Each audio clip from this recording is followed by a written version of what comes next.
Welcome back to Brothers in Boots. My name is Mike. My name's Jeff. With us, we have... I'm Chris. Oh, there we go. What's your name, Chris? Yeah.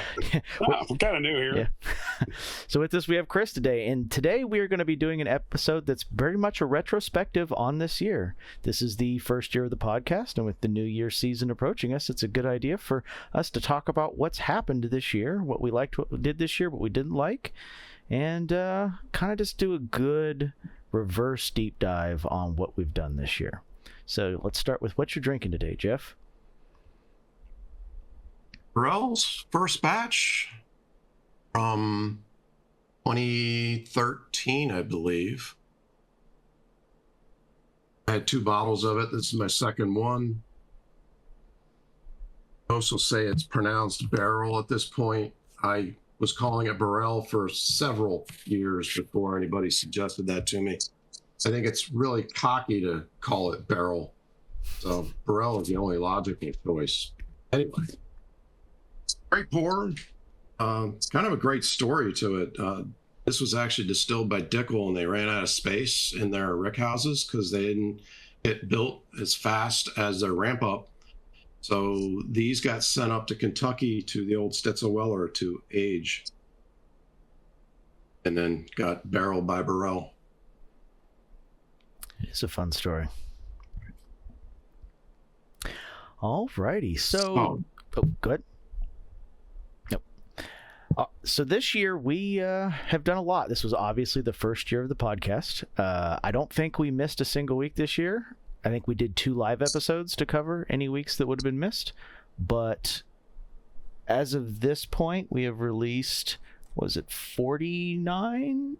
Yeah, 49 episodes. So that'll have been, well, essentially 3 weeks short of 52-week year. Start to finish. Yeah.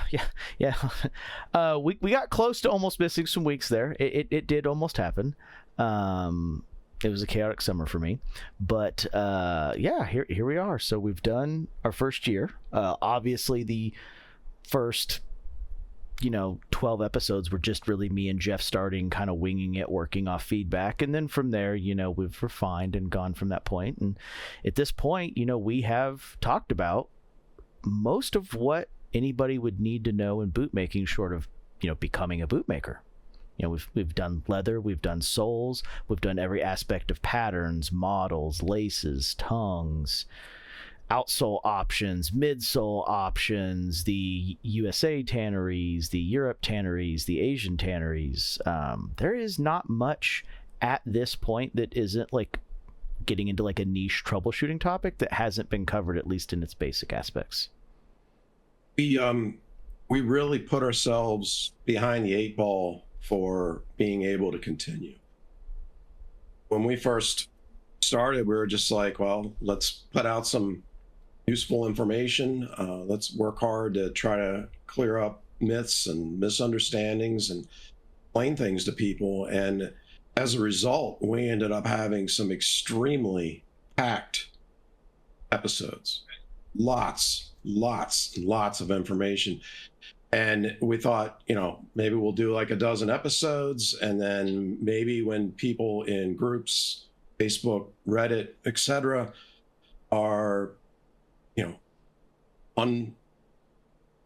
unversed, not knowledgeable, instead of explaining shit all over for the 50th time, you could just cut and paste a video and say, here, watch this. So it really did make it difficult for us to continue with videos since we covered so much initially. I mean, our first dozen or so episodes could have been years worth. It could have spread out to a whole entire year just with that information. So definitely been interesting to keep it going. Yeah, and from that came some really good ideas. The interviews during the summer did quite well, gave people a lot of information that I think they're missing. We're hoping to try to continue that trend going forward. That one's a little bit harder to get scheduled and people on. We've got some coming in the future. We're going to have one more this year, but that one had to be rescheduled, so we'll leave that one as a surprise for later when it happens. But yeah, I mean, we did the interview thing. That did well. And then the boot collections popped off. That one still kind of shocks me. I knew people would like certain aspects of that. I did not expect that to become kind of one of the more popular things people like, to be entirely honest. Yeah, we got quite a few of those. Is it 5 or 6? Got one more to go, and don't we have 2 a couple actually? more inquiry. Yeah, I think we have Tim, and didn't someone else submit another one to you as well? Because Tim sent the document that I shared with you. No, somebody reached out and said that they were going to, and they haven't yet. Okay, alrighty. He does have quite a few boots. Don't know why he hasn't actually sent anything yet. Okay. But I think he did say that he had some more in the pipeline, but he probably could have taken a picture of 40 boots while he was waiting on that, which is what I thought he was going to do. Yeah, and the other thing too is if, some of these we could revisit at a later time. If people have a significant increase to collection, we could always do a part 2. It's not a unheard of thing. That's pretty doable. It's going to be several episodes. It's just a matter of deciding how to break them up. Yeah. But yeah, so that was an unexpected surprise. We had that idea, ran with a couple of them, did really well. The interviews throughout the summer, those went quite well too. I think a lot of people really liked them. Like I said, we'd hopefully like to get maybe a P&W maker or 2 in for something like that at some point. See what ends up happening there. But yeah, that did its deal. We've, covered a ton of topics at this point. Now we've gotten into some little bit more niche things. We've also did some follow-ups to a couple of the collections. We did the series with John, and then the Tony video had basically the same equivalent to John's follow-up in the same video since he was in it. But definitely got quite a bit done there from that perspective. I think it's definitely been a little bit of a journey from that perspective. Chris came on during the summer to help us out while I was literally traveling week to week. I hope to not have to travel like that again, but let's just say February is already sparking up to be maybe another potential problem point here in the future. Amazing, they want to buy you so many plane tickets. Yeah, well, labor hours are expensive, so using Smart Hands is $250 an hour. It's only $400 for a round trip plane ticket. So you can get 40 hours from me in about $1,500, whereas $1,500 with Smart Hands is about 6 hours of work. Yep. So we had, if we go in order, one was just on leather. Mm-hmm. We had one that was just on welts. I mean, that's an hour-long discussion just on welts. And it was jam-packed. I mean, it's not like there was any fluff in there at all. Just going that deep. And, anybody who's listening that it did get started in late and didn't go back to the originals, certainly missing out. Certainly tons of information there. 3 was soles, whole 40 minutes on soles. Then was patterns and lasts after that. Patterns and lasts, and conditions, which we almost in a way covered in a later episode as well. But that's like we said, that's what kind of ends up happening when you jam pack the videos so much. You've got to come back and view things from different angles and use different examples. And yeah, work conditions was an interesting one too, because that one is one that's been revisited a lot in the collections too, because a lot of boot choices are almost exclusively made off working conditions or conditions specific to your geographical location. Yeah, and I try to ask those questions of a lot of people, because when people ask those questions, they never give you enough information. Yeah. It's like, I don't know. I mean, I'm not sitting around on your shoulder and following you around all day. I don't know where you live. Yeah.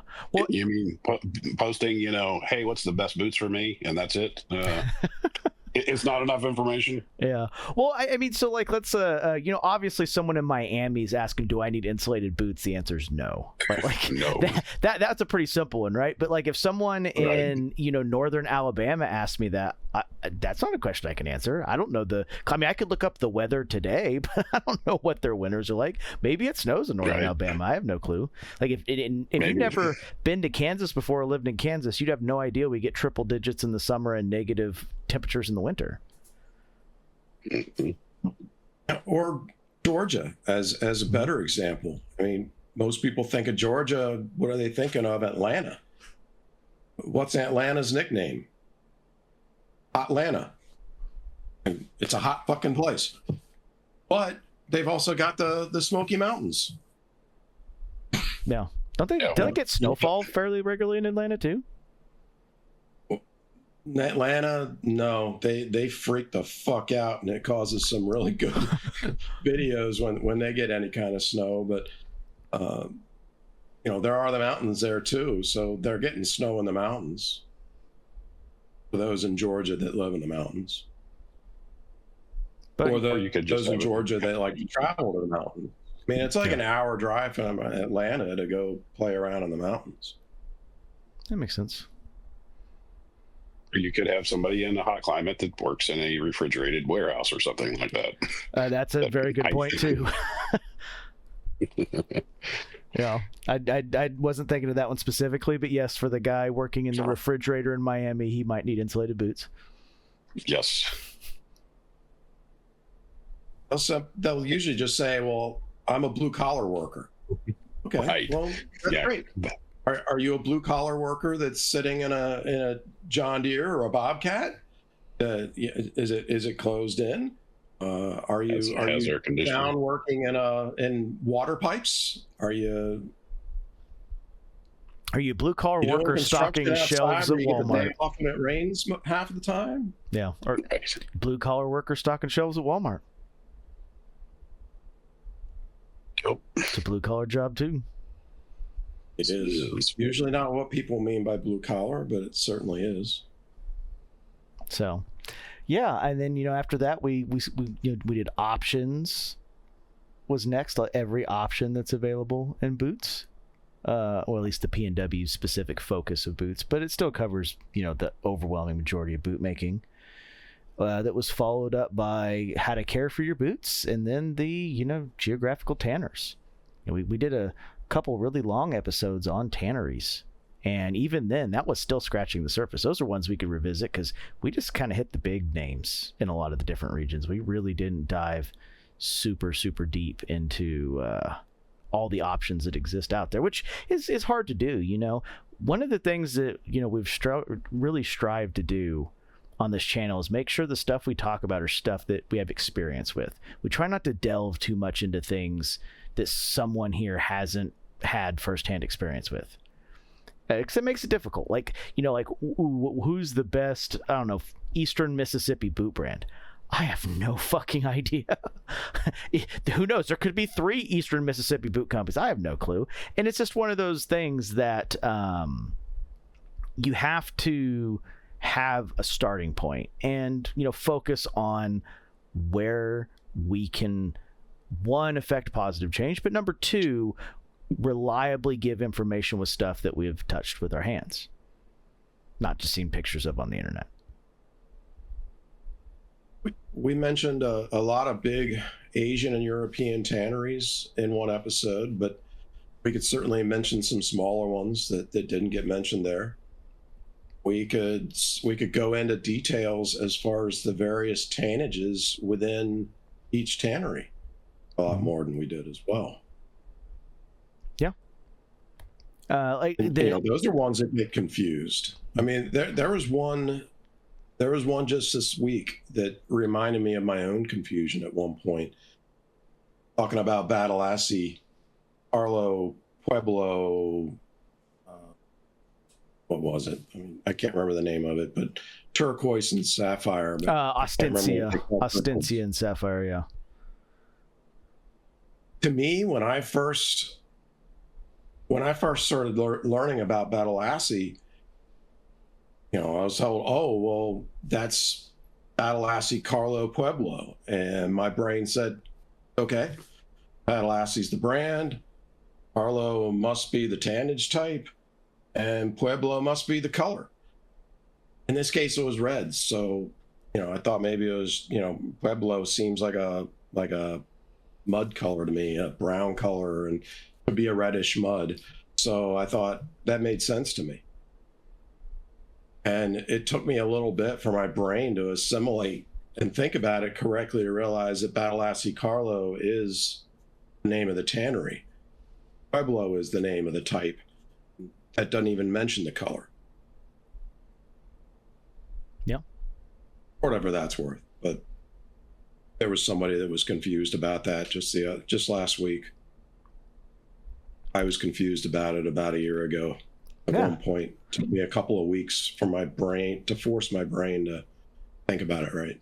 No, and it happens too. I mean, there's a lot of tanneries out there. So when we talked about the different tanneries, we talked about stuff that me and Jeff have boots in or have a part of the boot made of. We didn't mention anything about the tanneries that we don't have anything from. And that, is a bit of a, challenge in and of itself too, because I think it was one of the recent videos, someone was asking me about Chrome Pack versus CF Stead for a Viberg hiker. And Chrome Pack is kind of one of those weird leathers that I don't like. It's not a boot leather, it's a bag leather at the end of the day. A lot of the makers that have worked with it don't like it. It's just not particularly good. But that's what Viberg's offering. So you're kneecap or hamstrung by whatever they are offering at the time. And in this case, after going back and forth talking about chrome versus veg versus oil tanned, waxy finishes, mill dye, combination tan. Mm-hmm. Yeah, and the reality is, when it comes to wet conditions, oil tanned is always the best. It's the one that's going to be least likely to suck it in, regardless if it's chrome or veg. And then from there, if you can do chrome will always be better in wet. Just as simple as that. But it is one of those realities that a lot of people are going to make these choices based exclusively off just like what happens to be available, and a lot of times most of what's available is limited run. It's whatever they have in quote unquote season, right?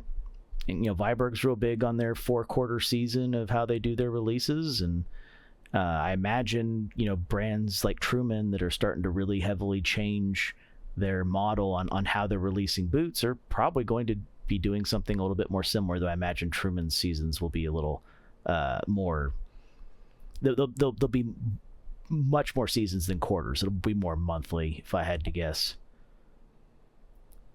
Well, and some of these are because of the builder, and some of these are because of the tanner. Yep. With CF Stead as an example, and I think they make a majority, if not all, of the kudu that's any good. They're usually very, very seasonal in the colors that they tan and the patches that they tan it in. So they might do a color and they'll never do it again. They might do a color that they don't do again for another 3 years. And that makes it very limited from the tanneries aspect. But then you've got a lot of builders that say, we're going to get a ton of leather all at once, and we're going to make it till it's gone, and it's a special edition. And Chris, I think, has a little bit more experience with some of that, with some of the smaller non-builders or even the ones that are offering batches from a specific source. Yeah, one of the downsides of them. Yeah, I was going to say, most of these tanneries will make whatever color leather you want. The qualifier there is you have to buy it usually by a drum. And so you're talking about 500 pairs of boots that come out of a drum worth of leather, roughly. And, a small maker like a Caswell or, Parkhurst, Bordeaux, any of those guys, they cannot do 500 plus pairs of boots in a single colored leather. That their volume is so much lower than that. So they do kind of get what's available. Yeah. We see that with Palisades. Even bigger builders can't do Yeah, especially a single color, besides black, maybe. Right. But yeah, you're talking single color of a single leather, and that's it. So like you said, it's just not practical. And some of those unusual colors may be something that another vendor had them do a run, didn't like the color, and so they're picking it up on sale. White's probably does full drums on all of theirs. I doubt Nick's does full runs on all of theirs. It could be at that point. Some of them, they have to be. I mean, some of these ones where they're trying to run exclusives, they obviously had to go that route just to get the exclusive. But that's why they offer it as a limited short time edition there until it's gone type thing. And yeah, creates hype. Well, they could also work deals sometimes too, where they'll buy like half of the drum. Like Palisades, you see this a lot, where they'll buy half the drum, and then Law is okay with selling the other half that's left. Yeah, but that is tannery specific, and it's also then customer specific too. I don't think you're getting too many people get that kind of a deal out of Horween. Yeah, Horween, I would think you'd be a little more likely than like CF Stead. CF Stead. Yeah, I'm sure. You have to buy a lot from them. Last time I was talking to Kyle Baker, when he brought in the Coach Rambler and one other color for some of the Whites limited editions, they had to bring in a whole drum of it, and it's lasted, I want to say like 2 years now. They've had that Coach Rambler available. Because he did get a couple of unique colors. He brought in, there was one brown acorn stone color he brought in, and a winter smoke that he brought in, that he only brought in a couple hides of to test, that he never ran in those colors. Okay. I was thinking with a lot of these smaller ones that you've been real interested in, Chris, that where they do a pre-run batch type thing where he is, whoever that builder is or whoever that in-between guy is saying, I'm going to be getting a whole bunch of this. This is what it looks like. Who wants it? And everything has to be pre-bought, and then they do the run. Everything kind of comes out. Yeah, that is 100% the case, and it's all cash up front too. So if you didn't know that, there's no credit. Everything is, if you do order, I think some tanneries will do less than a drum. I think Merriam does smaller runs, but it's all cash up front. When you're a small maker, it could be months before you see that leather. Usually, and then and then you get it in, and then you send it to the factory to make it, and it can take another 6 months. So I mean, you're talking from, you pick a custom color like Parkhurst does sometimes, and it could be well over a year from the time you put that initial couch outlay for the leather till you start making money on the boots from it. Yeah. No, that's common. Yes. I can't get into that kind of buying. I feel like it's a benefit to the builder, of course, or the brand that's offering. Certainly not a benefit to the buyer. I mean, I understand, having something made to order so that you're buying it, and then they start to build it. They've already got that leather, and they build it as quickly as they can, which is the way White's does it, which is the way Frank's does it, which is the way a lot of those medium-sized builders will do it. But if I was told, oh, well, we don't have this yet, and we're going to be getting it, and everything's got to be pre-bought, and we're not going to make anything until we fill out our run. That's not what he meant. No, this isn't like GMTO. This is ready to wear.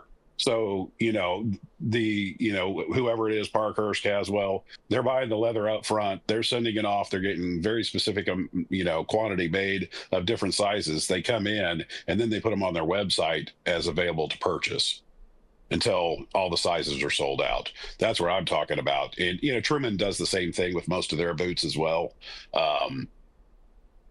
Well, heck, I mean, even Grant Stone, they're buying the leather up front. They're having ready to wear made boots and made out of them. And then they just have however many, in whatever sizes they were ordered.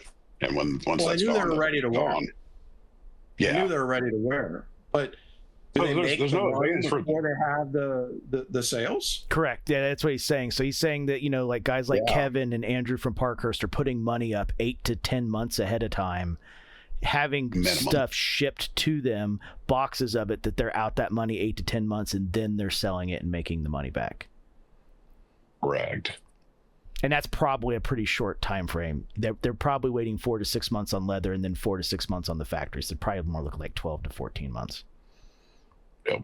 I didn't get the idea that Caswell was putting up a whole bunch of boots on his website and they were just sitting until they sold through. Oh, no. Oh, yeah, no. He's got several pairs on there right now. I mean, he sold out of some, but I mean,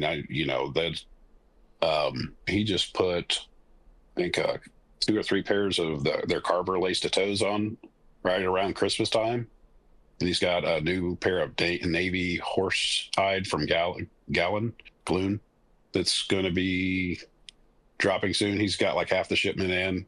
But this is stuff he's posted on Discord and Reddit. And so he's just waiting on the second half of the shipment. And as soon as it all comes in, he'll be putting them on his website. And, once they sell out, they're gone. And it's the same thing that Andrew at Parkhurst does. I got the idea it was more scragglers that was left on the website that we bought. I thought that was like 80% of it was sold through ahead. No. Yeah, no. He does some. He did some GMTOs at the beginning of last year. Mixed success with that, and then he started doing the hand welted light out of Indonesia, and that's been very successful. The quality's been phenomenal, and so if you want a custom boot, you do the hand welted route with Caswell. But if not, if you go to their website and it looks like they only have a handful of sizes, it's because they've sold out pretty quickly on a lot of the popular sizes. Or I think, sizes like that 8, 9, 10, that's, I think, usually where they have the most. Those are usually the highest, sales in boots. Makes sense. I'm surprised. Yep. I mean, you'll see the same thing on Parker's site too right now.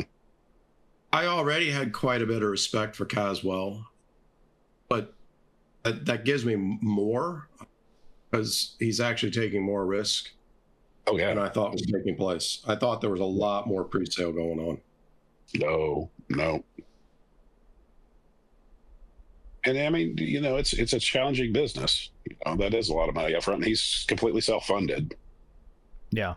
Well, and that's kind of his strength too, is for those who didn't know, distribution is what he does for a living. So he understands the supply chain extremely well and how to maximize it. And that's part of what's given him an advantage. And he loves boots.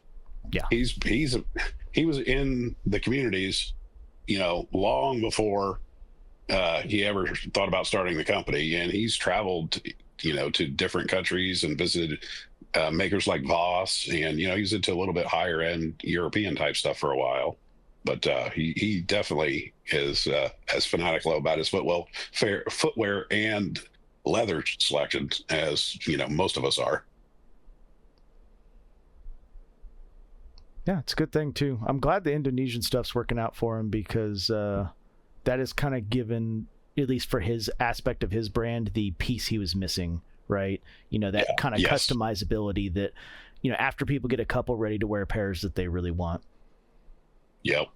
Yeah. And it also, if you haven't dipped your toe into the Indonesian bootmaking, it gives you a way to experience Indonesian without the Indonesian cons, which is, a language barrier, using WhatsApp. You can go to a US website, you can customize your boot, you can order it. Your customer service is through, Caswell and Kevin, and he's the one that is, managing and interfacing with the Indonesians that are making it. And, if they're not making stuff up to his standards, he can choose somebody else to make them.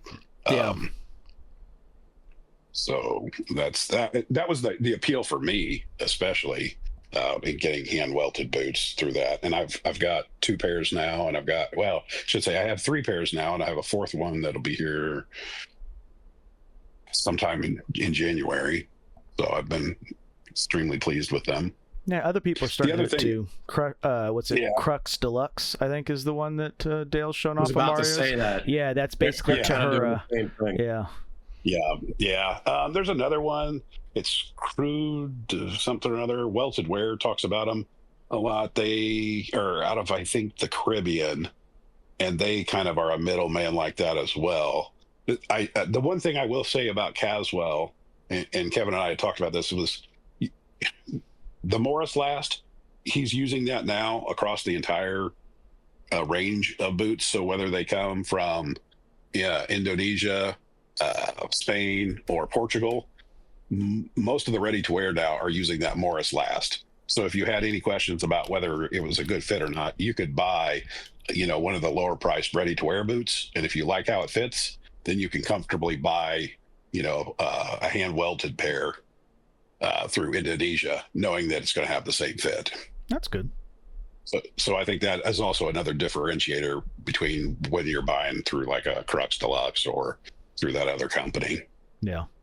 Well, and this is, one of the benefits of the interviews we did this year. We got to learn this. We got to bring a lot of this to the viewers, and we talk about new things. Bourdon's been really trying to up his game. Andres has done a lot this year, and he's got some more exciting stuff coming. He hasn't shown it yet, but he's got a new big leather run of something coming.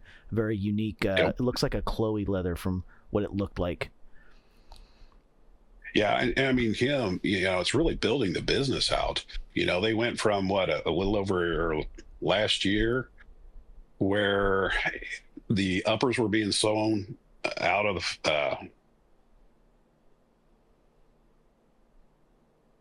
we lose Mike? No, I'm sir. Okay. You're still there. Okay. We lost Jeff's eyes closed. Yeah. Okay. Yeah. So he went, from getting the uppers sewn out of house, and him lasting them and then bottoming them, to bringing that all in house, and then having to train staff. And he had a machine, his sole stitching machine was down for a while. And the Rapid E, had to get some parts for that, and he got some parts that made it kind of work until he could find true replacement parts out of a company in Europe. And so I know his wait times are pretty high right now, but from everything that I've read, the people that have gotten their boots, and I got both my pairs before most of this happened, so I mean, I'm thoroughly pleased by them.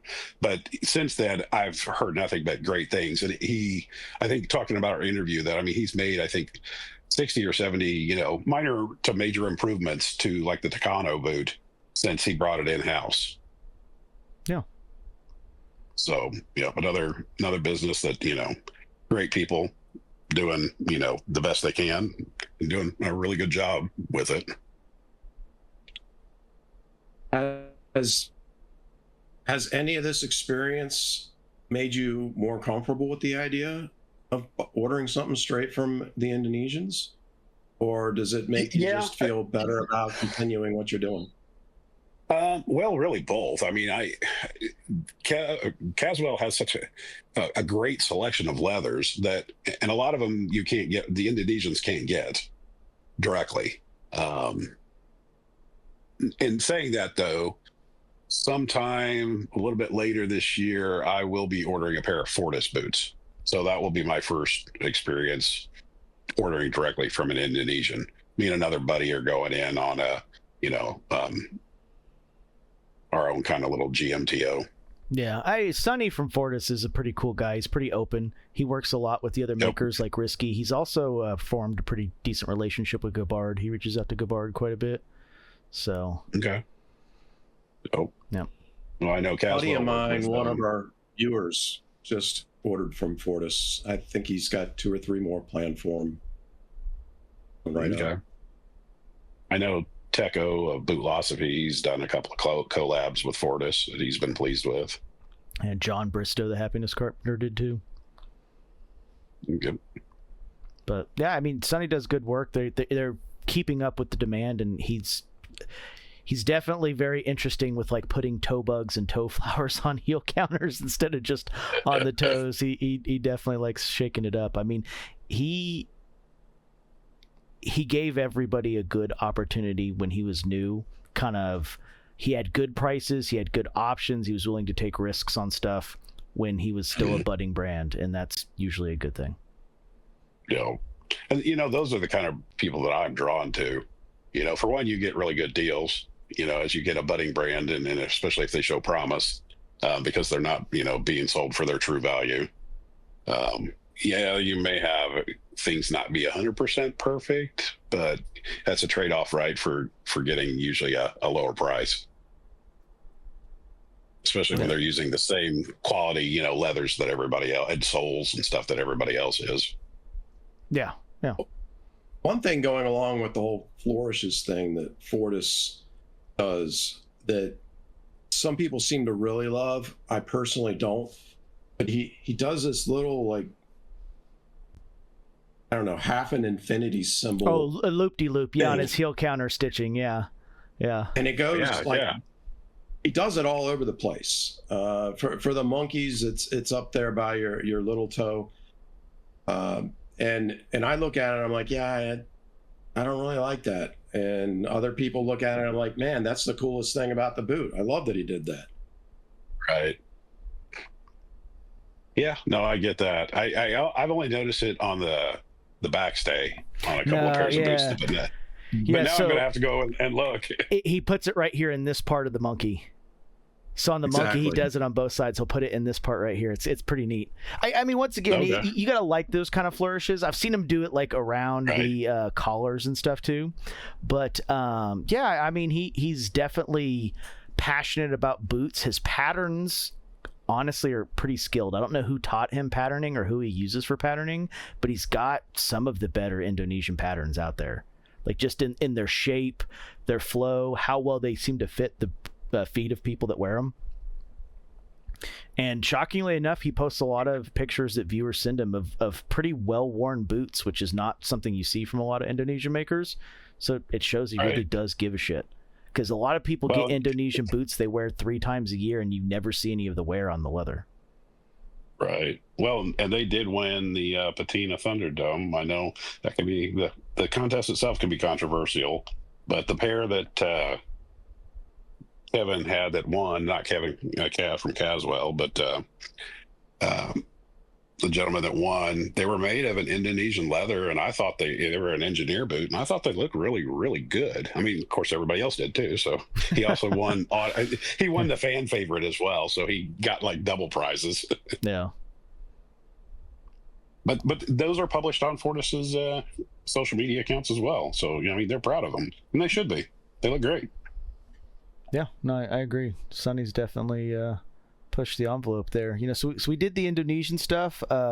We did some stuff that we wouldn't normally do, right? Like we did the one about what I have on order. We've, done. Did we do one on Indonesian pairs for you, Jeff? Kind of. We never aired it. It's one for the future, and we've got a second one that we need to make. I didn't really want to put it up until there was kind of something to show for it. Yeah. And I've still got stuff in production. Yeah. We've done, like price point expectation, which I do think is probably one we need to revisit a little bit in 2025, because I do think that's a very big point. We did the Creosote series. And then, following the Creosote series, we was when we started getting in the interviews. But we started talking about buying boots on a budget, things we liked. We started showing our collection stuff off a little bit. I know we still, at least I still kind of owe a more start to finish collection. I've only done like stuff I've gotten recently. I haven't actually done the whole collection. And then we did stuff. I'm certainly in the same boat. Most of mine haven't ended up in the video either. Yep. And then so I was going to say, so if you guys want to see any of our collections, or all of our collections, the whole thing, leave your comments and let us know whose collection you want to see, all of it.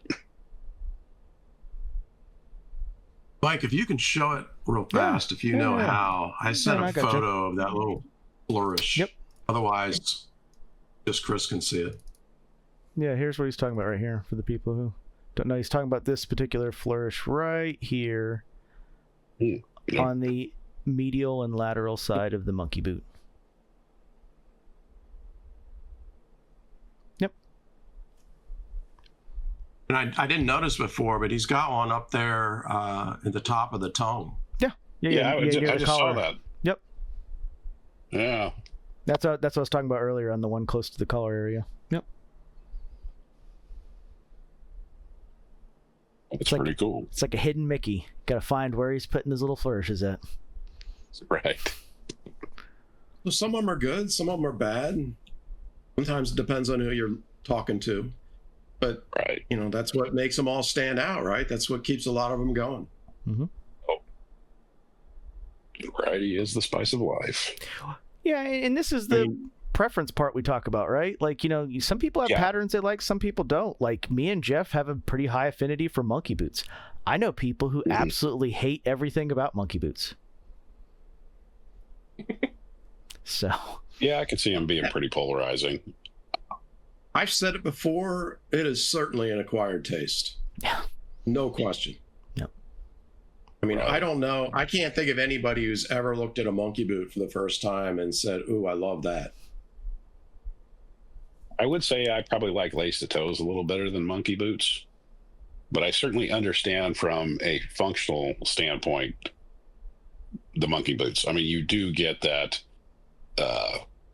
almost customized fit that you can lace them all, you know, they're laced all the way from your toes up.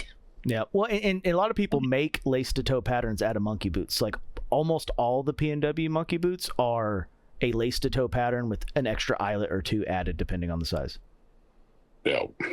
So that's a thing. I mean, actually, didn't Frank's came out with one recently, a standard plain toe pattern called the Wilson that is a lace to toe with less eyelets. Yes. Mm-hmm.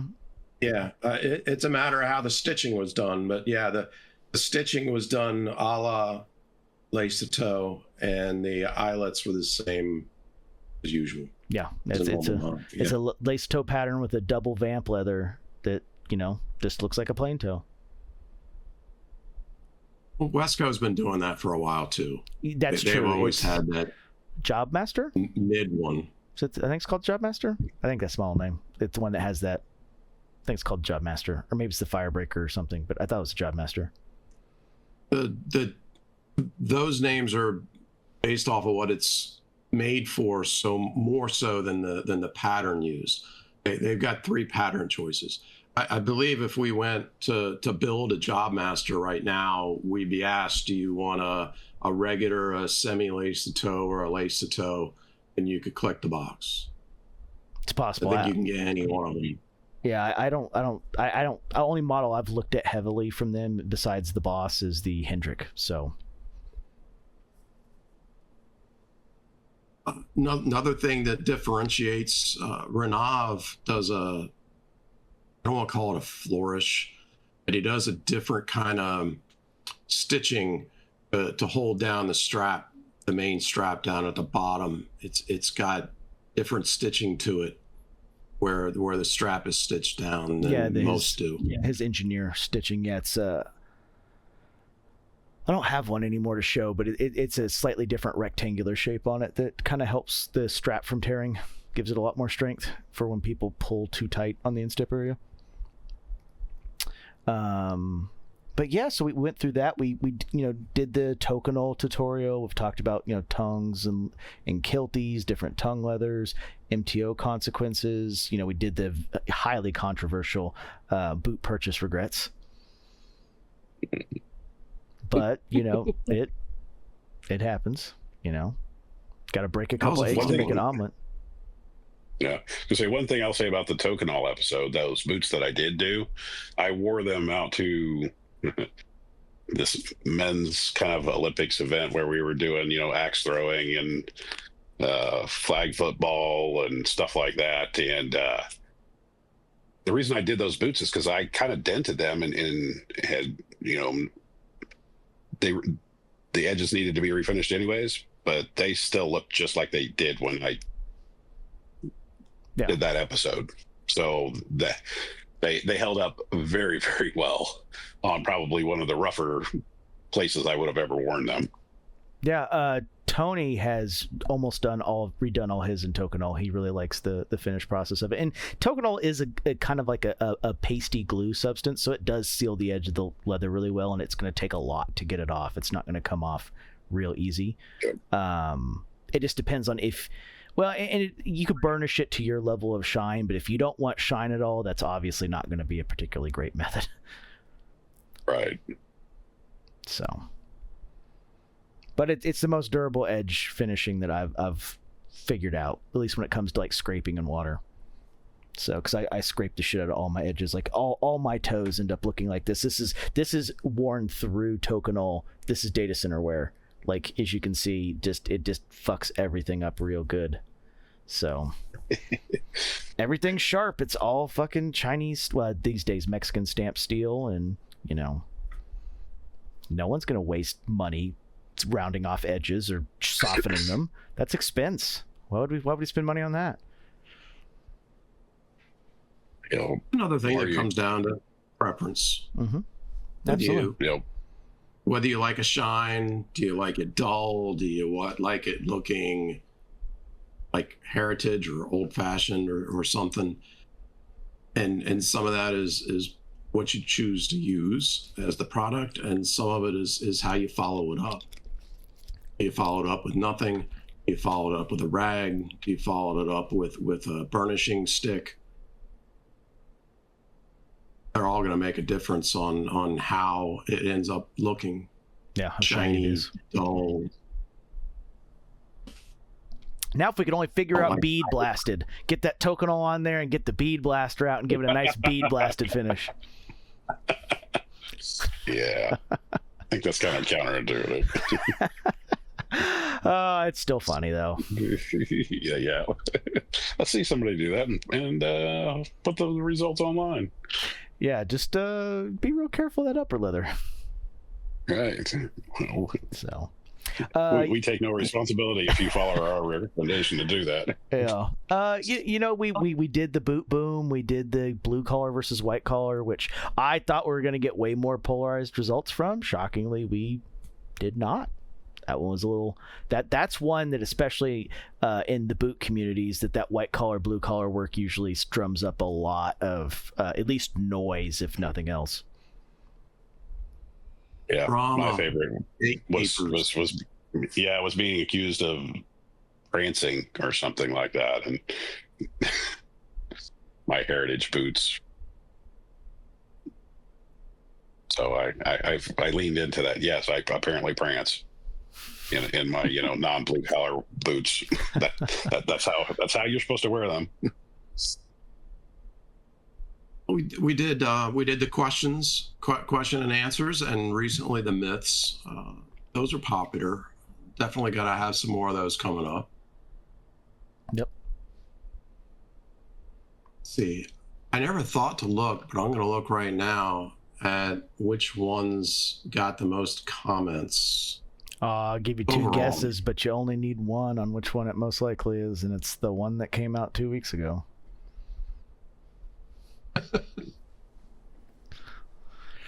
We said we weren't going to talk about that one. I didn't say it aloud. If you know, you know. Well, that's been half of what this channel is not saying things specifically, and everybody knows what it is anyway. Yeah. But yeah, I mean, and then we've had some mistakes that have been made along the way. I think we had some audio issues in the beginning, which was a learning process. We've got completely down pat. And Jeff kind of called it out a little bit in the beginning. If we knew this was going to continue as far as it has, some of these beginning episodes we would have broken up quite a bit more. They would have, when we started, we had a structure, we had an outline we worked off of, and we had a goal in mind that we were talking about heavily beforehand before getting in the video and making sure it was concise. There's only been one video that we've had like a script that we've read from, which was the follow-up to the construction types. But in the beginning, we were a little bit more, some would say robotic and a little less organic with how we presented the information as a means to try to get it out there and make sure it was intuitive and readable, researchable, right? Obviously, if we knew we were going to continue doing this as long as it's gone on so far, we would have broken that up quite a bit more. Last week's episode, you're right, had the most comments. Or the one before last. Yeah. Imagine how I knew that. Oh, yeah. The next one was 38. Field versus office, which, as Mike just said, was expected. Yep. And then we had, I think the next one was a Chris video. Yeah, 19 with Chris on why buy PNW boots. Over 2 hours on that one. That's might be the longest video. That one was 219. Yeah, it's gonna be up there. I can think of one that might have gotten, no, Tony's is the longest at 249. Wow, that was 2 hours and 50 minutes. That's crazy. Sorry about that, guys. Unless you like that. Yeah, and thank you all that stuck with it. Yeah. For me personally, my attention span's too long. So, everybody has seemed to say, and we've asked quite many times, guess I'm asking again for comments about liking long or short. But lots of people have said that they like the long, so we've kept on doing it. My attention span, I drop off after a half hour at best. It doesn't matter what the subject matter is. Yeah. And that is one thing in the beginning. Part of the reason the videos were a little bit more structured for that reason was we were worried about the longer time frames. So we were trying really hard to stay under an hour in the beginning. Obviously, these days we don't pay attention near as much to the timer. The timer's just something that exists in the background. But that was a concern in the beginning, and obviously it was an unfounded concern because I don't even think we've ever had a single comment that said your videos need to be shorter. Not a single one. So I think the next comments was for patterns, believe it or not, all the way back volume 4. A lot of comments. That one and lasts, the one after it, volume 5. Lasts I would expect, because lasts are a tough one. Like I said, and I got to give kudos to Kevin on using the one last across this entire lineup. That's a fucking brilliant idea, because lasts are a really hard one for people to get their brains around on. That's the first half of the fit and the pattern's the second half of the fit. And if you've got a standardized last across the board, that's a good thing. I mean, the P&Ws do that naturally because they make their boots, but for ready-to-wear makers to do that, that's not that common. Most ready-to-wear makers have a last list as long as their model list. Right. Yeah. And especially you're doing it across 3 countries too. Yeah. So I'm shocked you're giving them that much credit for one last, because that kind of suggests that everybody's the same. And we're not. No, the reasoning behind that is exactly what I mentioned earlier, is that he has several lasts. That's been the one that has gotten the best feedback, and you can still get a wider last that's a little bit not quite as tall. It's the quarter last if you buy from Indonesia, but obviously that's hard to do in a ready to wear. So like I said, the Morris last he's had the Wayne last, the Harris last. There was one he had before the Wayne. And there's one or two others that he's tried and got samples of. But the Morris last has been the one that has gotten the most positive feedback. So that's why, for right now, this is kind of the next phase of Caswell. He's standardized across the board.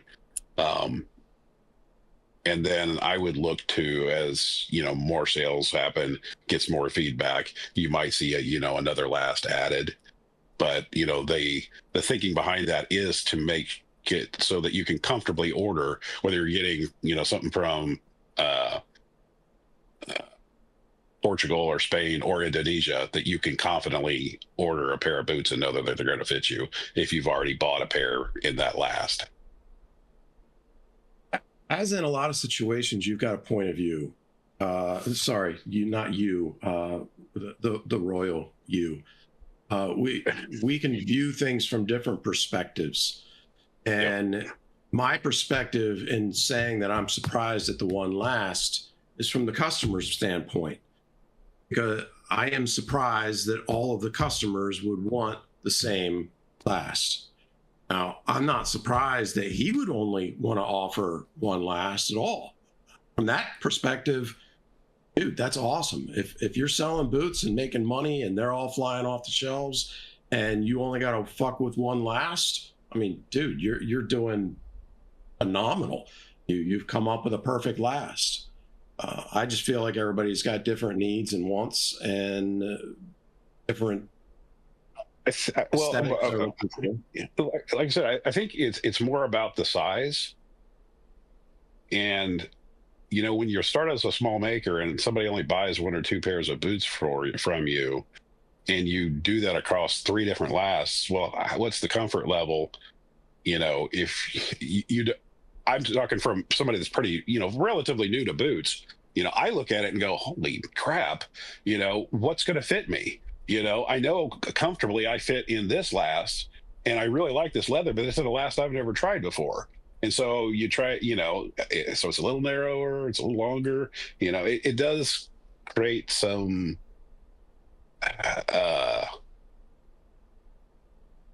consternation, I think.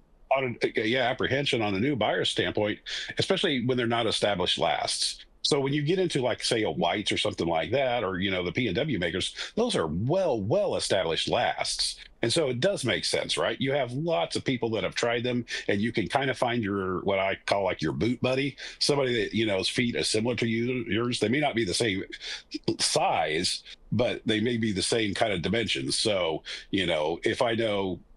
If you're my boot buddy, Jeff, and you're what, a 9 triple E, double E? Double F. I'm Quad E. Double F, quad E. Okay. I might be an 11 quad E, but I know in boots, that you consistently buy in a 9 quad E, I can buy in an 11 quad E. And if you buy them in a 9.5, then I need to buy them in an 11.5. So that's what you get from having, kind of a last have been out for a long time. But I don't think any of his earlier lasts, quite hit as much. I know he's working on some other ones, but that's kind of the thought process for right now. But it'll change as time. Kevin, that's the one thing he tries to do everything he can to, offer the customers what they want.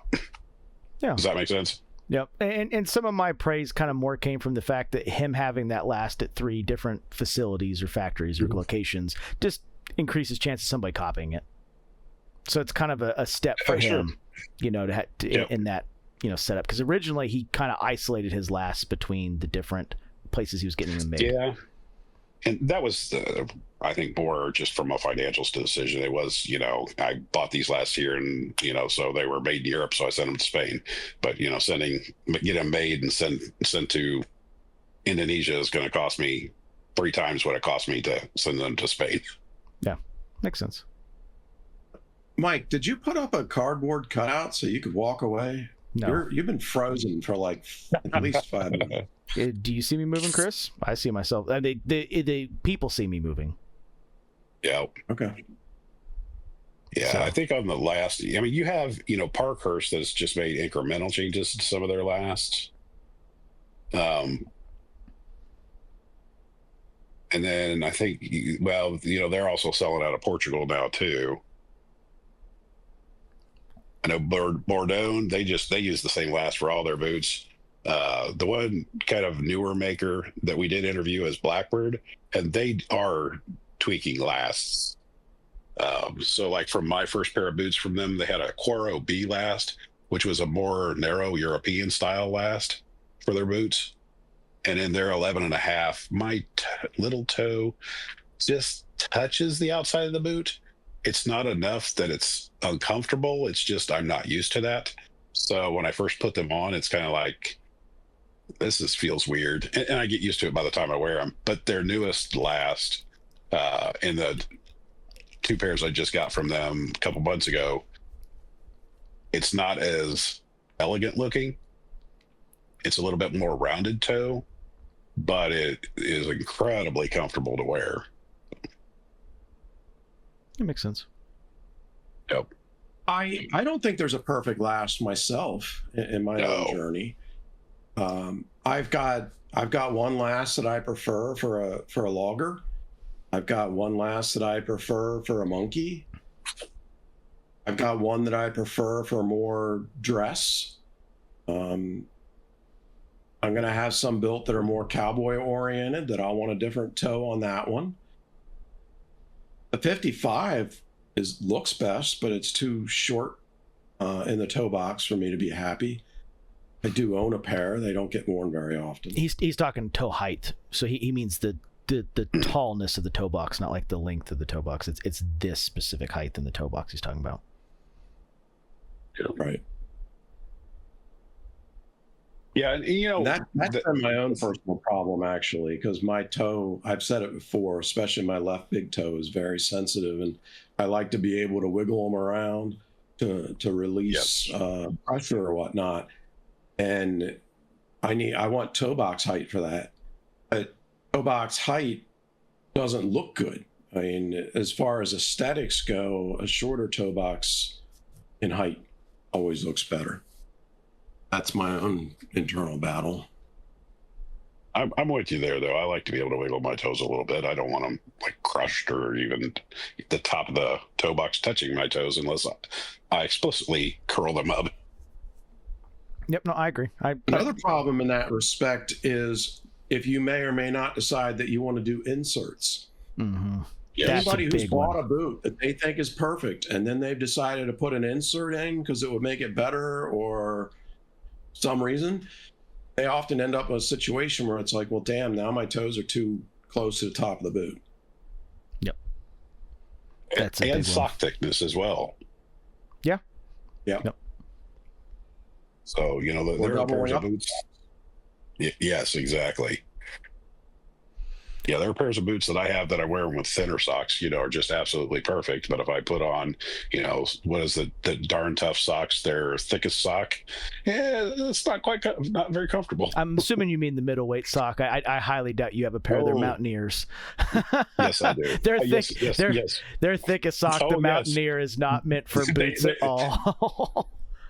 Yeah, it works on some of my boots. Yeah. I don't even know if they make that same Mountaineer, the one they used to make. I have one pair of the Mountaineers, and they do not fit with a single pair of boots that I own. So, yeah, I mean, we've talked about insoles quite a bit on this one, and getting boot size for insoles is a big deal. I know, one of the times I was talking with Junior, God rest his soul. They have a customer at Frank's that has like 15 pairs of boots that are all in a different size that are sized perfectly to his socks. Mm-hmm. Oh. Mm-hmm. All different widths and lengths based on the socks. That's hardcore. Yep.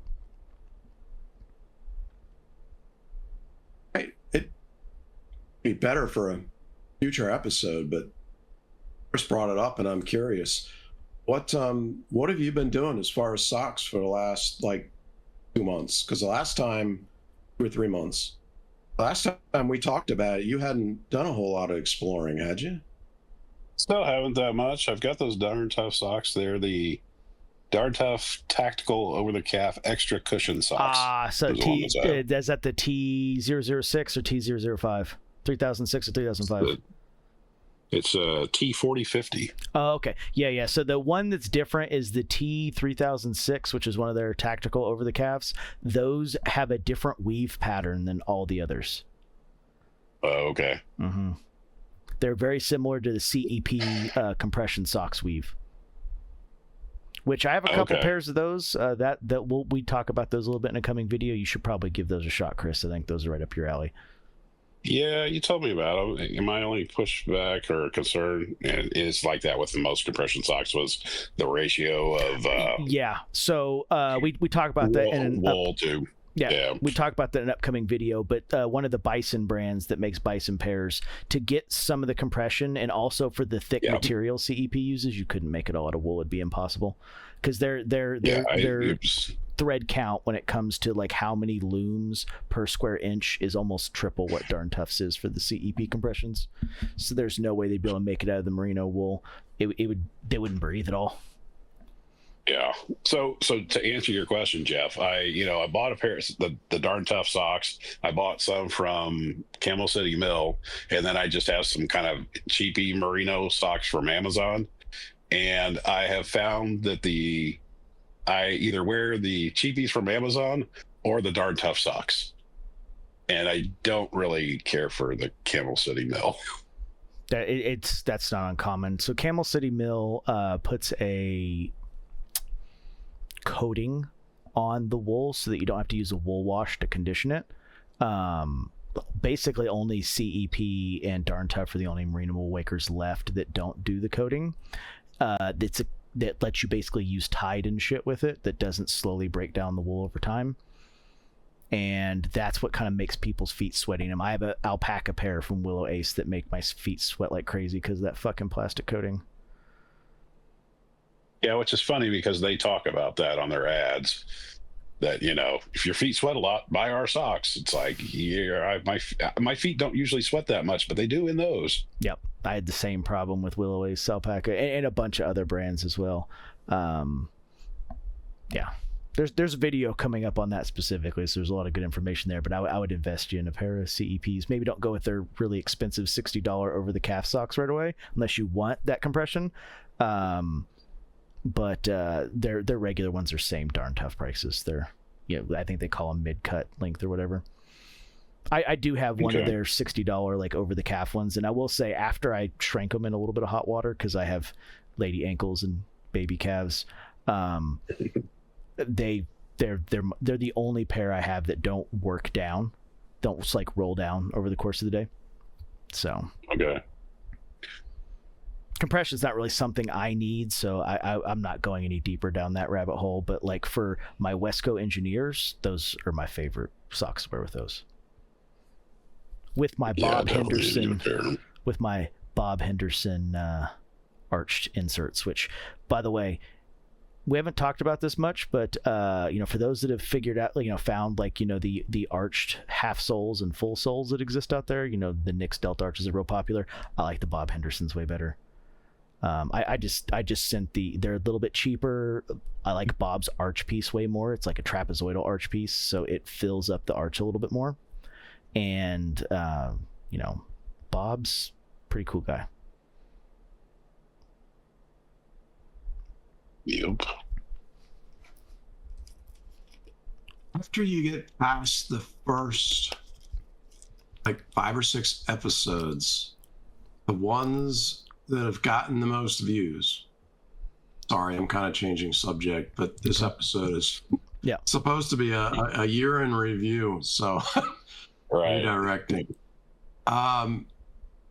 2 of the highest viewed were with Chris. 19 on Why Buy, and what was the other one? Boots on a Budget. Boots on a Budget. Yep. So definitely, which makes sense. Dear to my heart. If you look at the keywords, that those 2 are extremely logical. But another high one is Chris's Closet. Yeah, that one did pretty well too. It was almost 700. That was one of the better ones, actually.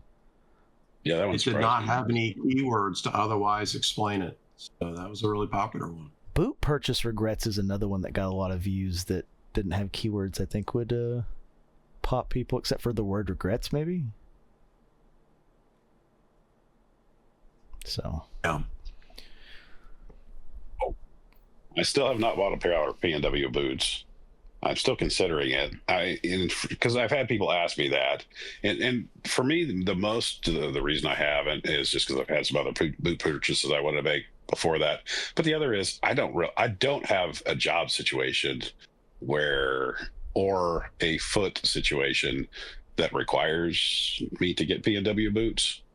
So they will be just a nice to have type of a thing. Whereas, Jeff and Mike, they needed to be able to, to get P&W boots so they could get boots that fit them and were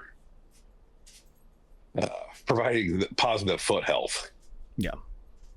That regular boots just don't do for them. Simple answer to your question, Chris. Kudu Rikers. Nothing hardcore about those at all.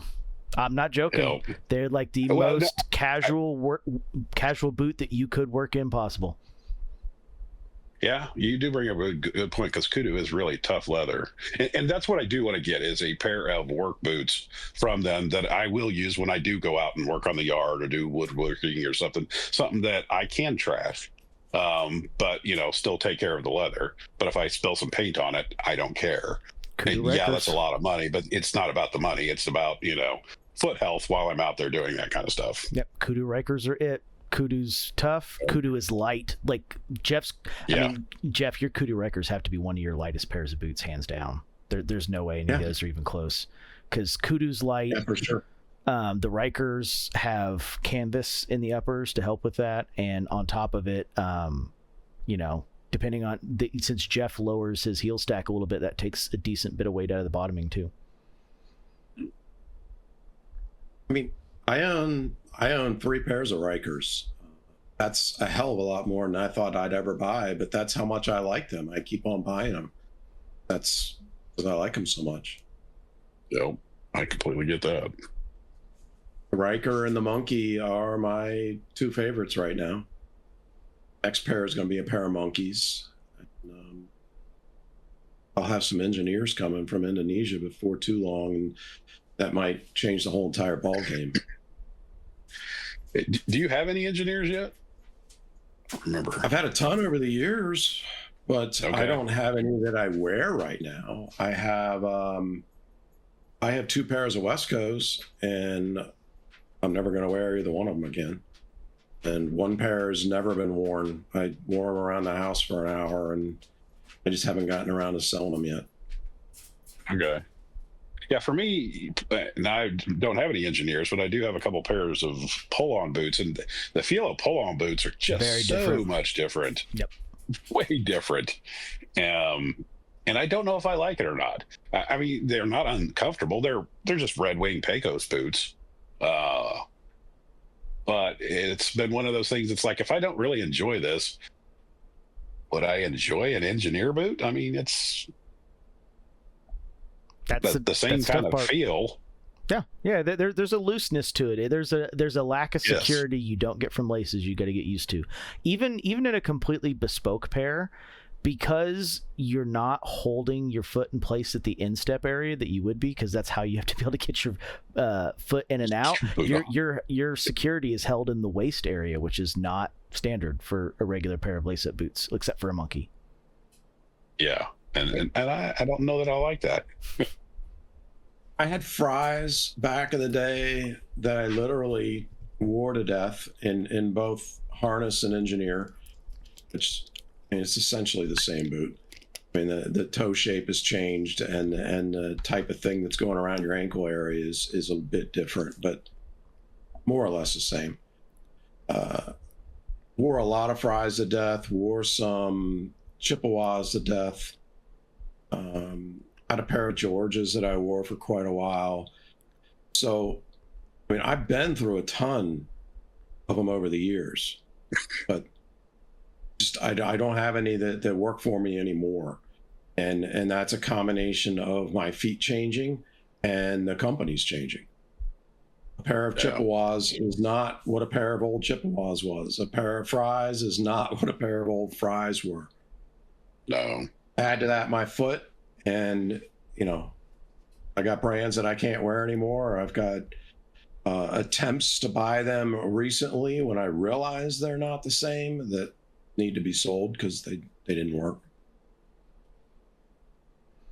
Yeah, pull-ons are different. I mean, even bespoke pull-ons, there's definitely a difference that you've got to be used to. You've got to, know, understand, and engineers are unique in the fact that, like, if you get a bespoke pair of engineers from an actual maker who knows what they're doing, the strap is a little bit more than decoration. It can kind of close up some of that instep gap. But, biggest issue with engineers most people have is they try to pull that strap as tight as they can, and the pattern rolls up in on itself because there's just too much excess there for that strap to cover. That strap covers, an 1/8 to 3/16 of an inch. If you're going 3 loops in, that's 1.5 inches. That extra leather's got to go somewhere. That strap is a little misleading. I don't know whether maybe it draws some people in that are less sure about their fit and they feel like they can adjust it with the strap, but that strap is pretty much ornamental. A lot of people have it in the wrong spot too. It's supposed to be up just above, like it's supposed to go just over the top of your ankle area. A lot of people now have it so low it's like going right over the top of your instep waist area. It's supposed to be a little higher.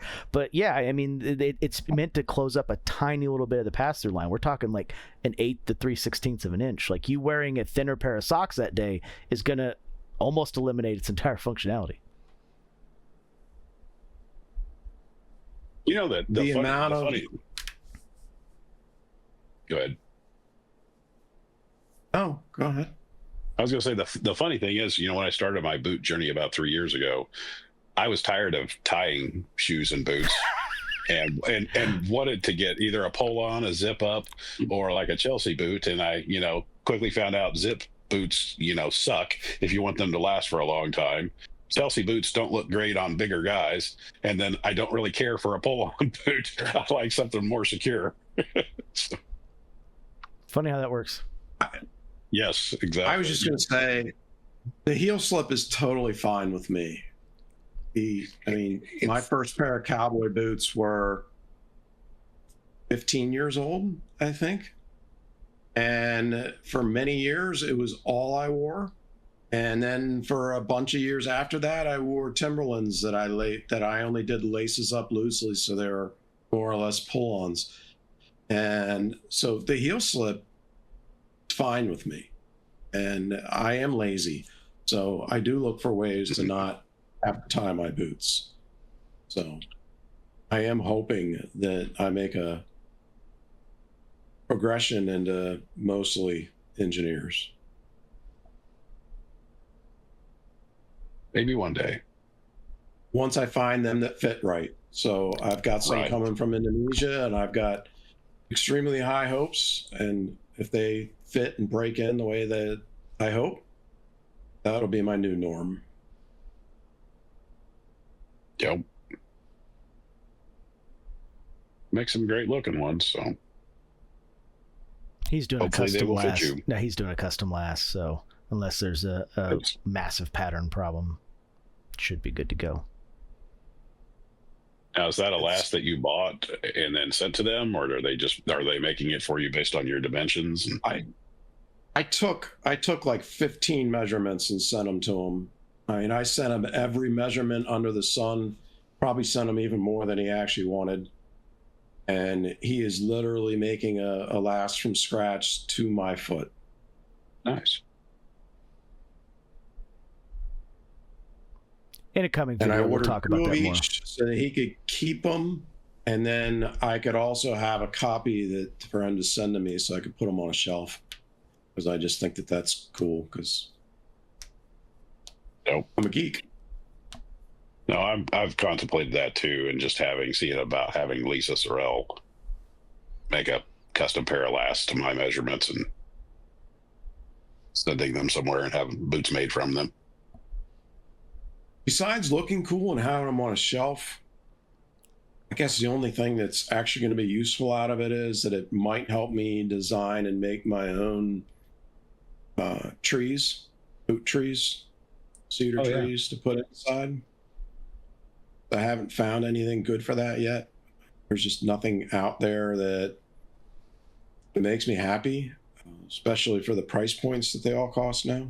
Yeah. Kyle got some Italian ones made one time for 55D width, but they don't work past a double E width at all. And what's going to be the appetite for getting a run of a pair that for everyone else in a 9 triple E or bigger, you want a width that fits you? That there's probably little to no appetite for that at all. Kyle's the closest to perfect, but he couldn't do enough sizes to make every person happy. Yeah. We're talking about Kyle from Baker's Boots. He has some 55 last shoe trees which do properly deal with the arch. It's just the widths were a problem. They're sized for a D width, and they'll work up to a double E, but beyond a double E there's gaps. There's not much that could be done unless you're going to tack leather on yourself. And doing a run for the bigger ones, I think he said he had to do at least 50 to make it worthwhile money wise, and you're not going to get 50 triple F sold. So not at all. Yeah. Man, it's just them's the ropes. That's how it goes. But yeah, I don't know how many triple F boots do you have? He only needs a couple of collectors. and that's a possibility, but yeah.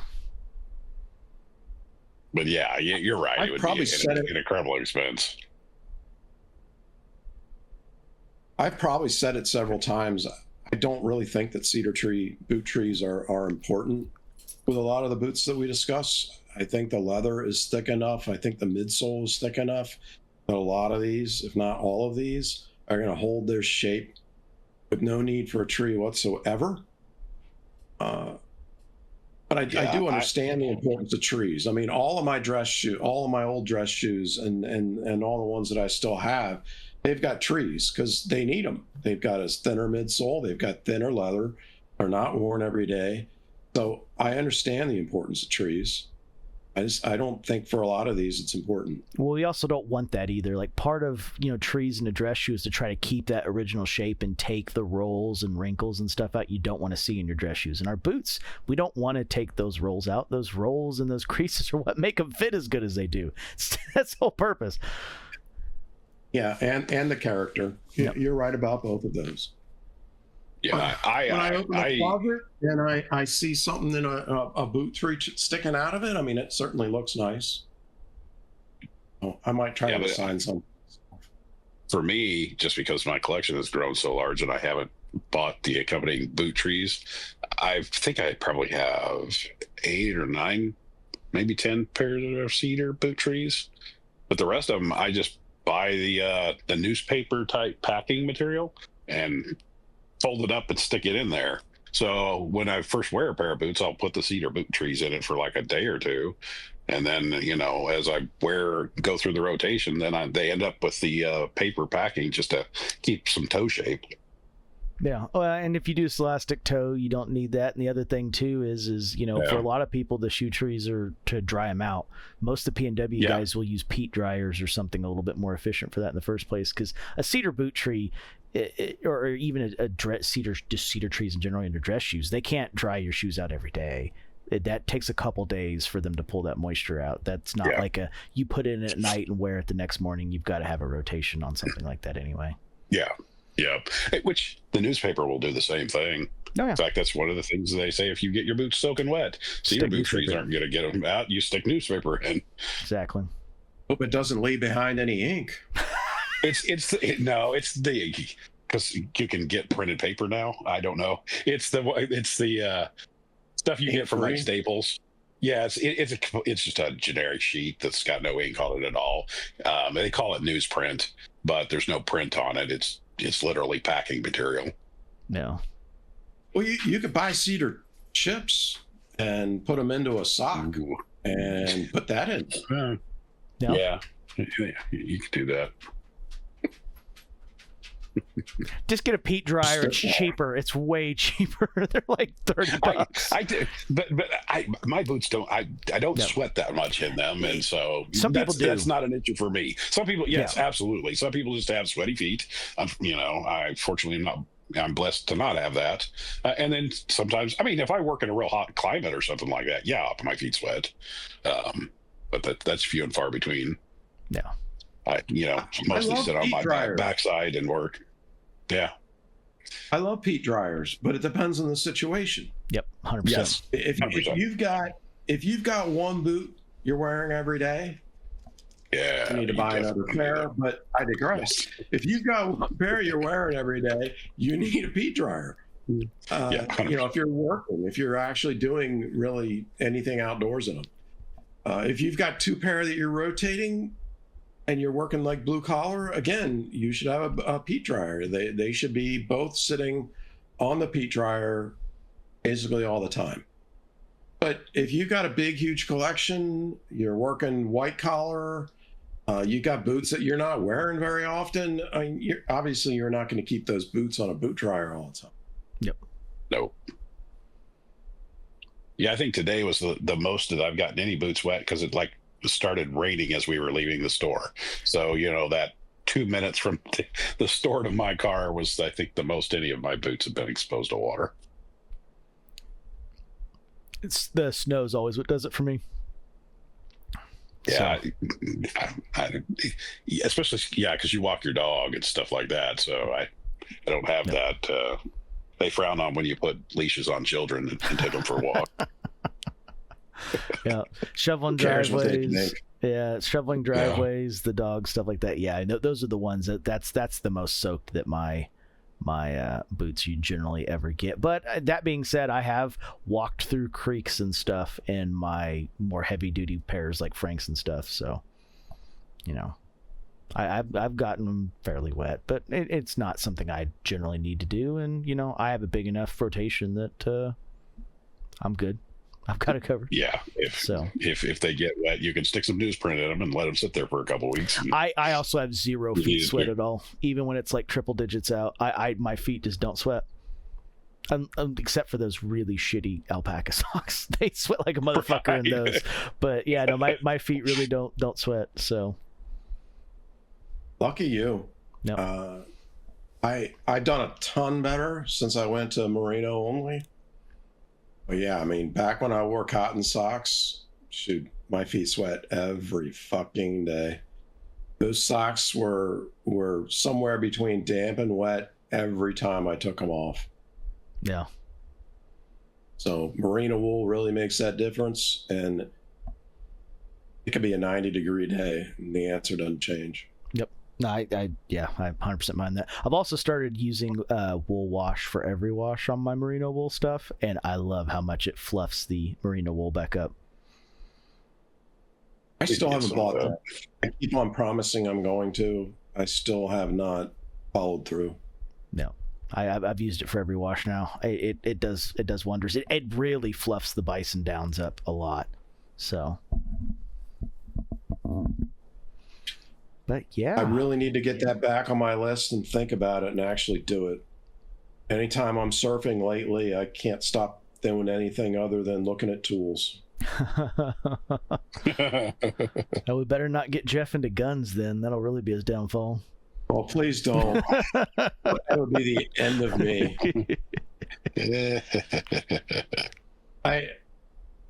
I've been on a kick of trying to talk myself in and out of Milwaukee tools a lot for the last month.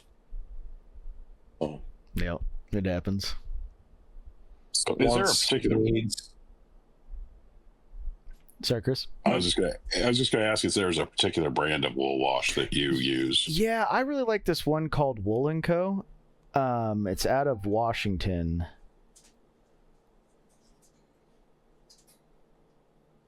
Doesn't look like they're on Amazon. If they are, they're not in the first page or two. I don't think so. Are they? No, I don't think so. Hold on one second. Let me see. They do a lot of cool seasonal scents right now.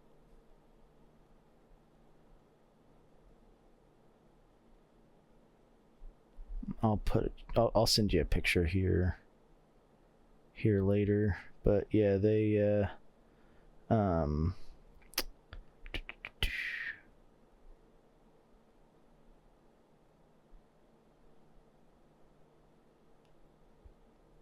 This feels like a future episode. Yeah. Several brands of. Well, we talked about it a little bit in the socks one that's upcoming, but it's called Woolin Co. So WOOLIN and Co. And like right now they've got like Cozy Flannel, Winter Orchid, Sleigh Ride, but they're like $15 for a wool wash, and you just do 2 squirts in the bin and 2 squirts in the soap dispenser with the pre-wash and put it on the quick wash cycle. Wham bam, done. Try not to do any spin. Cool as possible. But just do cold wash these days. Yep. But yeah, it fluffs all the merino wool up quite a bit. You just don't want to put it in for too long, or it'll cause some piling. But yeah, does a great job. Most of their flavors smell really good too. I didn't do any of the winter ones this year, so I don't know what any of the winter ones smell like, but I did a couple of the fall ones. But yeah, unless we got anything else, I think we can probably wrap this one up. This is 2024 in retrospect. We'll have an upcoming what to expect in 25 as well here soon too. 2024 every day, everybody. I hope it was a good year for you. Certainly a good year for me, especially from a boot standpoint. Hopefully you don't work in the tech industry. Lots of good stuff coming for 2025, but I guess that's kind of another episode. Well, we haven't done a what Jeff has coming yet, have we? I did the what Mike has coming. We probably do need to do a what Jeff has coming here at some point. But anyway, maybe that'll be the next one. Happy New Year, everybody. I hope you enjoyed the content you got this year. In the comments on this one, let's talk about the stuff that you liked this year, the stuff that worked well, and then we'll have what's coming in 25, and in that one we can focus on like stuff people want to see in the coming year. But like this is just a nice retrospective episode. Okay. All righty. Thanks, Chris. Cheers, everybody. Yep. Thank Thanks you for watching. We'll see you on the next one.